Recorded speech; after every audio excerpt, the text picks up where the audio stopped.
We got a fun episode planned for you guys today. We're talking about this tight end list that was released by Mac Loeb, who created a list of top 5 tight ends in the NFC, and then even lists 3 honorable mentions, and somehow Colston Loveland did not make any of that list. We're going to talk a little bit about that because I got problems with that list. We're going to talk about a development in Caleb Williams, and does he have enough weapons to make that next leap to get into the MVP conversation, and 4 veterans who could not make the Chicago Bears roster coming out of training camp. We're going to talk about all that plus more right after this.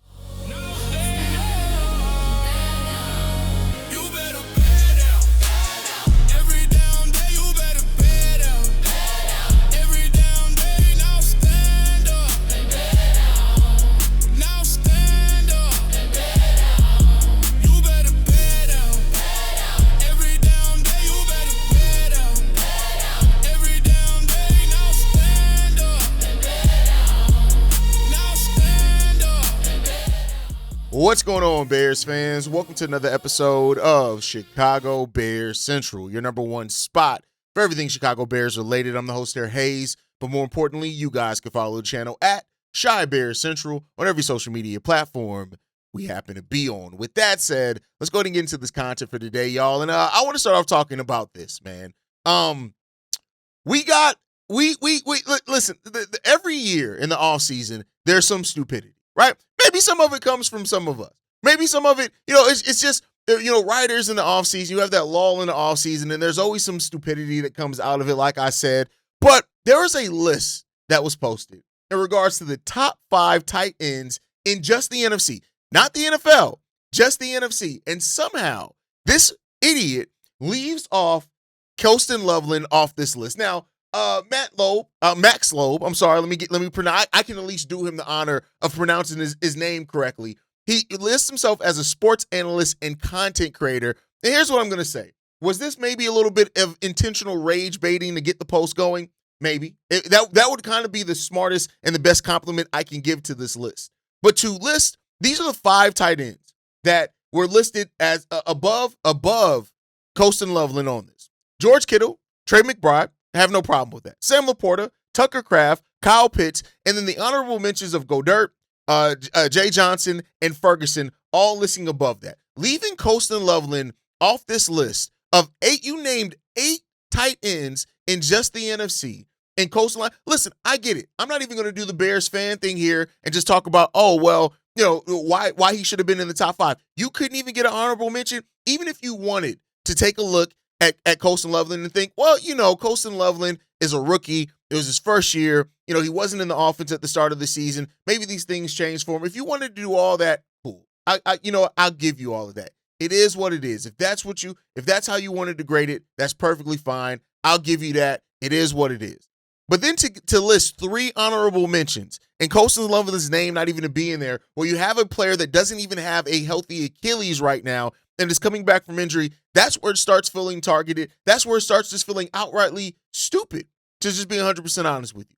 Colston Loveland, let's just look at it, right? He was 11th in the entirety of the NFL in targets, 13th in receptions, 9th in the entirety of the NFL, not just the NFC, in receiving yards, 8th in receiving touchdowns when it came down to it. He was 19th overall in pass snaps, 11th in targets, right? 17th in route runs, 9th in receiving yards, 8th in receiving touchdowns, 3rd in lowest drops with only 1 drop on the season, 4th in yards per reception, 6th in passer rating when targeted, 2nd in average depth of target. This was what he did in the comparative to the entirety of the NFL.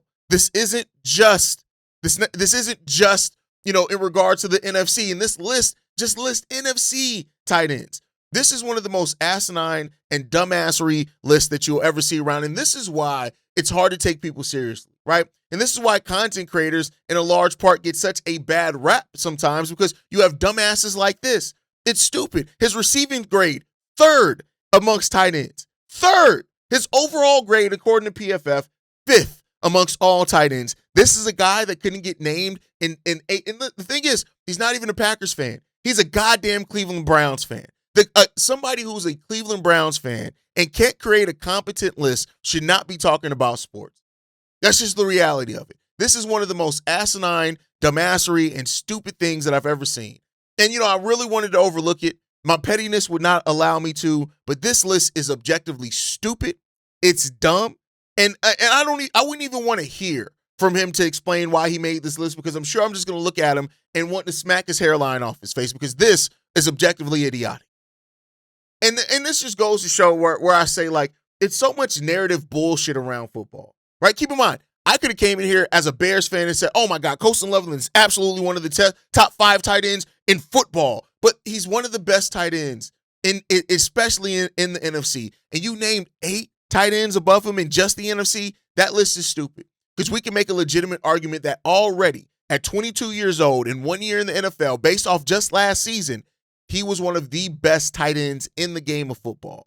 But it's cool. Like I said, with so many other things, I welcome all the doubt around the Chicago Bears. I understand it. It's going to happen. It is what it is. We've always had a bias in the way that we've been nationally covered, because we're still the Bears, and we're still going to have that shadow over us of doubt until we actually prove it and do it consistently. So I understand it to that degree, right?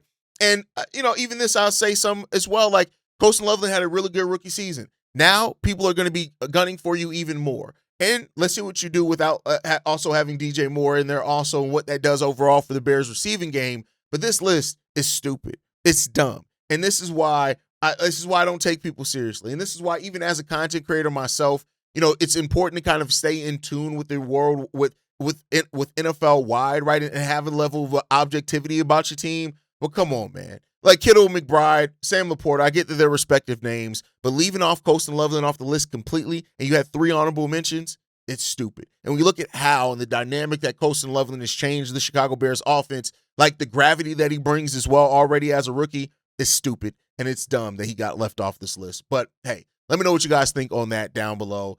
With that said, let's get into the next topic. Let's get to talk some actual football, right? One of the questions that everybody's having, especially with the Chicago Bears, not necessarily making the improvements on the defensive line that some people have thought. I do think this defense is going to be improved overall, but does Caleb Williams have enough weapons around him to make that next step, right? Many people will go right towards, well, Haize, and anybody who's asking this question, it's you limit those drops and some of the overthrows, underthrows by Caleb Williams, you're right there, right? And that's great, right? Of course, Caleb Williams has a 1.1% interception rate over 2 seasons in the league. That's elite. And that's not up for question, right? And, the questions that were there about his maturity as a leader, he continue answering those week after week when it comes down to it. So when you look at this, right, does Caleb Williams have enough weapons around him on the offensive side of the ball for this offense to make the next step? And I say this, I think so. Now, there are some questions in here, right? Like, can the wide receiver room be better about drops than what they were last year? Can we improve that part of our game? Can Caleb get his completion percentage up as well, right? But then you're looking at this with, you're looking at Luther Bird and Rome Odunze to make steps together with DJ Moore not being here. You have the third wide receiver battle that's probably going to go down with Khalif Raymond, Jahade Walker, in regards to that, and Xavier Thomas. Can he get in there as well? Like, that's a wild card. But the Bears wide receiver room is under pressure this year. Make no mistake about it. Can that make the next step, right? And that's, I think, even with talent on the roster, it is important to ask yourself that. So this now has the expectations to be a playoff level offense and one of the best offenses in the NFL. You look at the combination between the run and the pass game and the balance of that was stricken as we were, people like Darius and others as well made a case all season long that the Chicago Bears should be a team that establishes their run game first. And then you allow that passing game to come along, and the balance you can have between those two is what really can help this team get to that next level, right? We know the defense. We're talking focus on offense here. I think the wide receiver room is definitely under pressure this year. Rome Odunze and Luther Burden, they're under that pressure to make that next step as a tandem. And then you're looking at Khalif Raymond and the guys all battling everything out. Khalif Raymond coming in, with some reliability as a veteran there, but then Jahade Walker and Xavier Thomas as second and first year players, they're wild cards there. And if they end up striking and hitting on this Bears team, they can help take this offense to the next level. Then you look at the tight ends and running back, right? Colston Loveland is a weapon and a player that looks like he's going to be a star, right? I just got done talking about everywhere that he ranks amongst tight ends in the game of football, and that's just the reality of it, right? And then you still have Cole Kmet here is still on this team, and his blocking and versatility and also being used in the pass game. They're also now adding Sam Roush in there as well. We'll see how many snaps he gets, but the tight end room is solid and stacked. Then you look at the running back room. You have Kyle Monangai. You do have DeAndre Swift in there as well. And you're hoping that these two guys as number one, number two options still are going to be able to give the Bears that ump that they had last year in the running game. But you're also going to need a little bit more support in that running game as well, right? And so we're going to see, who else. I think having a two-headed monster is very well and fine, but look, you're looking at Xavier Thomas is going to be used in the running game some as well. Can Britton Brown, Roschon Johnson, who's still on the list, on this team as well, what can they bring, in next year? Do you have something that you feel confident in that, right? Coleman Bennett is the guy that can come in and pass up Roschon Johnson as well. So I think that you have everything when it comes down to it. You have a really good and stacked offensive line as well, right? Now, of course, you're hoping that with Jedrick Willis, Theo Benedict and Braxton Jones in that position battle there. You got Garrett Bradbury, there as well. And we're hoping that, the rookie center that we drafted also is ready to take over that spot at some point in time as he's, hopefully the center of the future that's going to be here with the Chicago Bears for a long time. This Bears offense has all the makings of a high-powered, versatile offense. And what I've talked about a lot this offseason is the schematic part of it, how scheming is going to really open this thing up for the Chicago Bears. And you're going to see a level of creativity, I think, from Ben Johnson this season that we just haven't seen, that we didn't get to see in a large part. We got to see it in bits and pieces. And by creativity, I don't mean just trick and gadget plays. That's not what I mean solely by creativity. I mean in how he gets guys open, how he gets those wide receivers open, right? How he puts the players on the field, lining Colston Loveland up sometimes as a slot, right? Which is going to bring a different level to this team as well, right? I think you have a level of getting that done. Jahade Walker, who I think is going to make a pretty serious step up this year as well. Didn't play in a lot of games last year, didn't have a lot of receptions, but he made some pretty big plays, and there's some hope there that you're going to uncover something with him also. So, this offense going to the next level, it comes down to the offensive coordinator, comes down to Ben Johnson as the offensive play caller, comes down to the growth that we see from the players that were already on this team, and that is what can make this special, right? And could Caleb Williams actually become an MVP candidate this season? Yeah, I think that is a possibility. Am I saying that it's going to happen? Am I saying that it's something that bet your money on? But no, it's definitely in the cards, and it is a possibility for this team. We just got to see if this team as a whole, as a unit, is going to make that next step forward, and we'll see, right? And I think that there's room for so much creativity that Ben Johnson can use with this team that it puts me in a spot from a football watcher, an X's and O's viewer, of being really, really excited about what this team could be. So let me know what you guys think down below, right? There's been a lot made over the lack of defense with this team and some of the moves here. But do we feel like this team has the weaponry needed, if health is there, to truly become an elite, not just a good offense in the league, not just one of the better offenses in the league, but a truly elite offense? Because if we make that step into being an elite offense this year, I think we're going to see that growth that we wanted to see. But with that said, right, there are 4 veterans that I think are on the roster bubble heading even before training camp comes in, and I want to talk about those guys, right? First up, I want to talk about Maurice Alexander. This is a guy that, the Bears signed, is a veteran and stuff like that. But, I think with the Xavier Thomas, Jahade Walker, all those guys, those young guys being there, and Khalif Raymond coming in as the trusted veteran as well, I do think that there's going to be, not a lot of wiggle room. Now, he may end up staying on the roster just because of depth, right? But you still got J.P. Richardson as well, right? A guy that was an undrafted rookie last year that could come in and help this team. So I think that Maurice Alexander is one of the guys that's easy to put on the roster bubble as well. He's 29 years old, so not too old or anything in regards to that. But this is a guy that, he hasn't played, he hasn't had registered receiving yards since 2022. 2024 is he actually threw some passes, which is crazy enough. But I just don't think this guy's going to make the roster, and I don't think this is that should be much of a surprise. Most people are not even going to know his name when I mention it, right? So there you have that one.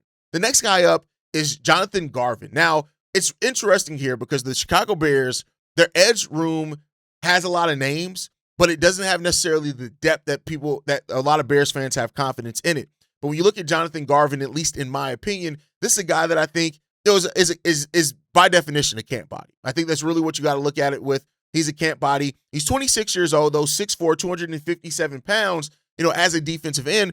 And he has that size profile. He played 3 seasons in Green Bay, which is really good in regards to that. But another guy that I look at and say he hasn't registered a defensive stat since 2022. He's not going to make this roster. I think that with how many bodies that we have in here, and that we're going to be looking at and trying things out in that edge room. I just don't think he is. This guy that was a former 7th-round pick, I don't think he's going to make the roster. But I think that when you look at him, I'll be really surprised if we hear his name as part of the final 53. The next guy up, Dallas Flowers. Now, I think that is more than just that. Look at Malik Muhammad. And, this is a guy that I think him and Zay Frazier as first and second year guys, and you can easily say that Zay Frazier really is still a rookie as he did not play last season. The cornerback room for the Chicago Bears is going to be one of the most difficult positions and groups to make in all of football. It just is, right? I know that the level of confidence is waned some from that, from injuries and stuff like that, but let's just list it off. You got Jalen Johnson, who's absolutely starting. You got Kyler Gordon, who's absolutely the starting nickel. You have Tyreek Stevenson, who's the CB2. He's going to share that with Terrell Smith. You have Zay Frazier, and you have Malik Muhammad, right? That's 6 players already right there that the Chicago Bears are already invested in to some degree. And in the case of Terrell Smith and Tyreek Stevenson, you got to think that they're going to be trying to evaluate those guys for who is going to stay around and happen, right? And Malik Muhammad is a guy that definitely is going to try to make his case to get snaps this season and may eventually take over some things in regards to this team as well. I didn't even mention Jalen Jones, another veteran who's still on this team as well. So I think when you look at all those things and how they work out, I just think that don't be surprised if Dallas Flowers does not end up making this roster. He's probably already behind several people on that depth chart, and that's a guy that you have to look at as well. So I think that when it comes down to it, Dallas Flowers is probably not long for the Chicago Bears roster, and I don't think that he necessarily was meant to be either. At 28 years old, 6'1", 196 pounds, this is a guy that has, last year had 1 registered solo tackle. That's it. That's all he had. And so I think the reality of that just comes down to, this guy he's not going to make the roster. I think it's just when it comes down to, he, been in the league since 2022, played last season with the Bears, only played in 1 game last season, registered 1 tackle in that game, and that's really it for him. But then let's get to the one that I think is the most conversation, and that's Jedrick Willis. Jedrick Willis is on the roster bubble coming in to this training camp mainly because of injury. If he's healthy, I think he makes the roster. Not only makes the roster, I think if he's fully healthy and is recovered and looks like his old self, he's the starting left tackle, in my opinion, right?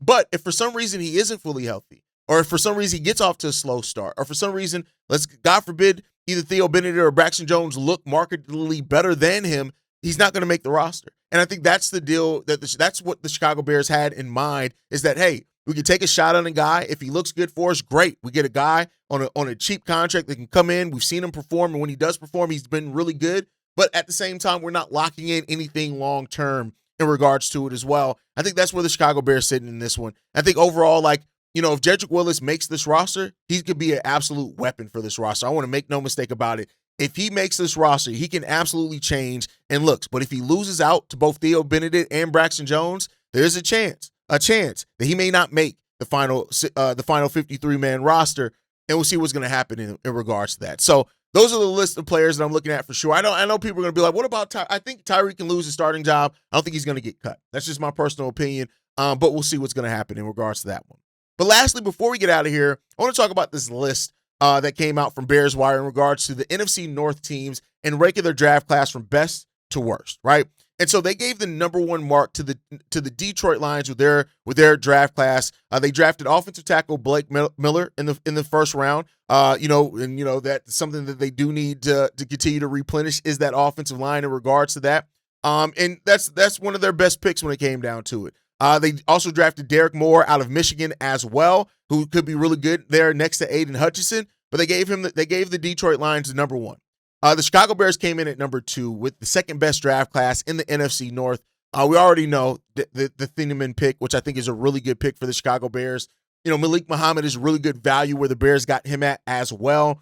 I think that Vadenberg is going to be somebody that surprises a lot of Bears fans. Also, whether it's this season or in the future, I think a lot of people are going to really like him. And getting Xavion Thomas as well. I want to be clear on this one. Xavion Thomas is a guy that I think could be really good for the Chicago Bears. Now, I do think he got the gadget player, monochrome, and all that type of stuff is going to cause, some issues and some ways that he's looked at when it comes down to it. But I think overall, I think that he's going to be a guy that we can look back on and think the Bears did really good on. I think the Bears this is a more long-term draft for the Chicago Bears, and we got to see how it's going to work out, especially as they passed up some bigger needs, right? But I think as well, Logan Jones at the center position, a center of the future, good position. And even what they say in here is the Bears got good players. The question is that is going to overcome them passing on some needs? And I think we'll see in that one.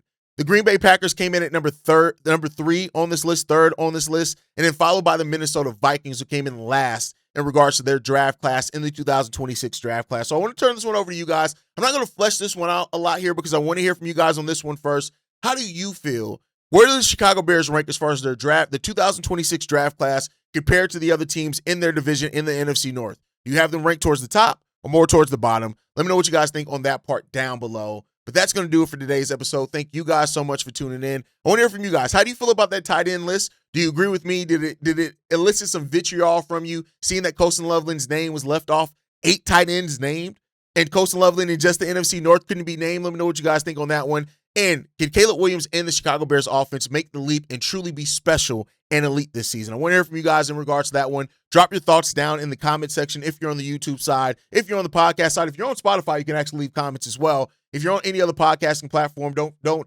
hesitate to leave in and call in your thoughts. I'll tell you how to do that here in a second. Make sure you guys like the video, subscribe to the channel as well. Hit that notification bell so you never miss an episode or an upload. You can follow us at Chi Bears Central. You can send us any feedback, questions, comments, concerns, ChicagoBearsCentral@gmail.com. And lastly, if you want to leave a text message and our voicemail for the mailbag, the number to do so, 773-242-9336. We are the number one spot for everything Chicago Bears related, but that is thanks to you, lovely and beautiful people. And like I like to end every episode on, Chi-Town up, but Bear down. Love you guys. Peace, y'all. This has been a presentation of the Break Media.